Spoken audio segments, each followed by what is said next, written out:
All right, so I've talked a lot about the different exotic cars I've owned and different buyer's guides and project cars we've done here at Secret Entourage. And one of the questions that comes up often is where do you get car insurance for exotic cars, as well as how can you afford it? It shouldn't be extremely expensive if you're young. So car insurance varies state to state, and I'm not an insurance advisor, so should probably look into this based on your own state, and it'll also vary based on your driving record. For the most part, though, owning an exotic car comes with a great deal of responsibility because getting a lot of tickets, having a bad driving record is going to significantly increase your chances of getting approved, as well as significantly increase your premiums over time. So for me personally, I've always found that one company has always been the absolute best company to deal with. It wasn't a specialty company for insurance. I dealt with Haggerty before. It was terrible. If it's not a vintage car, they'll want to upcharge you. They don't like young people driving exotic cars. They want a history of at least 15, 20 cars before. It's like really stupid. It's like almost counterproductive. But then there's places like State Farm, like your local State Farm agent or your local Progressive agent that will offer like exotic car rates, and they're usually very fair. Most of them know that you drive your exotic cars on a limited basis, so that they'll give you even a further discount if you drive less miles. I usually have my policy under a 5,000 mile a year policy, which I usually easily meet because I have multiple cars, so it doesn't hurt that bad. I also get a multiple car discount, no different than a normal insurance policy with multiple cars within the same household, so that also helps. On average, when I was living in Virginia, I used to pay about $300 to $500 a month $300 to $500 every 6 months for a Lamborghini Gallardo. At the time, it was in '04. I think it was in '08. I'm not sure what the year was, anyways, but it was roughly about a 5-year-old exotic. It was roughly costing me about $300 to $500 every 6 months. Very, very reasonable. In South Florida now, however, just because South Florida rates are higher, I pay anywhere from $600 to $800 every 6 months, depending on the car. You'll also notice that some cars are more expensive than others. Some are fairly cheap. Some are more, like the Mercedes AMGs are typically a lot cheaper than Ferraris, Lamborghinis.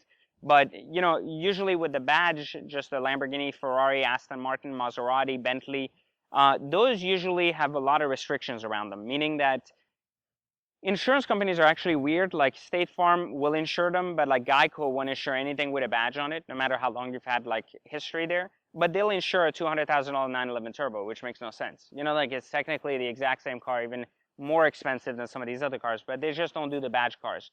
A lot of times, true with insurance companies with exotic cars, you definitely want to have a relationship with your agent. You don't want to just do it online through one of those online policies. You want to go through the insurance agent to really understand the best way to position your car to be able to get the most affordable rate. But there's a huge misconception that exotic car insurance is unaffordable, and it's really not. It's affordable as long as you have a decent record.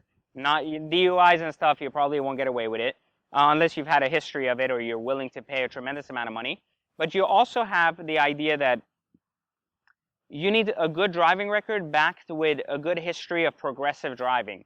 So if you've never had a car and you want to get a Lamborghini or Ferrari as your first car, it's probably going to be more expensive. It's still doable, but it's probably going to be more expensive.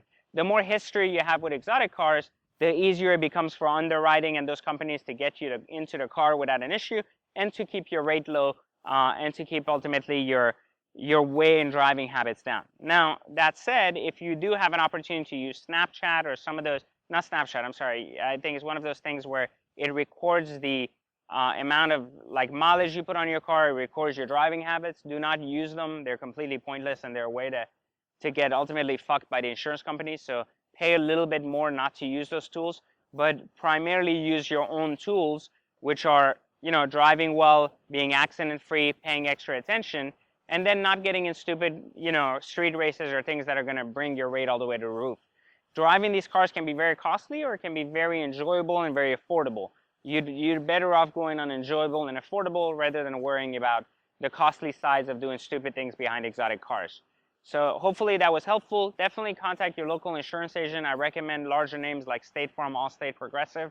To start, State Farm has always been, between me and my friends, the single best place to go for exotic car insurance, assuming you are able to qualify for a policy there.